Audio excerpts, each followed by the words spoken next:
The Chancellor has only been in office for 7 months, but her time in the Treasury has been a disaster. Nearly half a century after it first appeared on a handful of billboards, it remains one of the most iconic political adverts ever.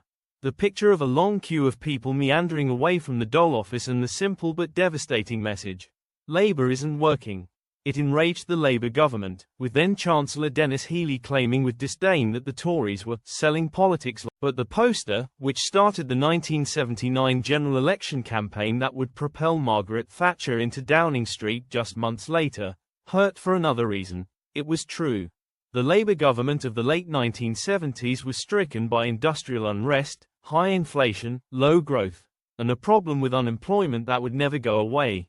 The poster should be keeping the current incumbent in the Treasury, Rachel Reeves, awake at night, because unemployment is the real-life consequence of Labour's incompetence with the economy and it has always been the case.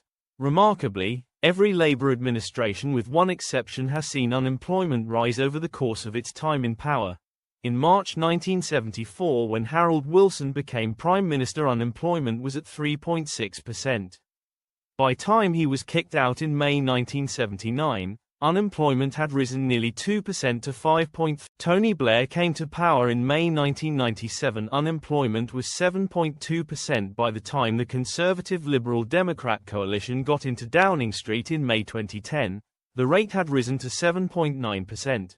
The current system for assessing unemployment only goes back to 1971, but other measurements of those out of work, such as the number registered as unemployed or seeking work, tell the same story for Labour regimes in 1929-31, when unemployment effectively doubled to around 20%, 1945 to 51.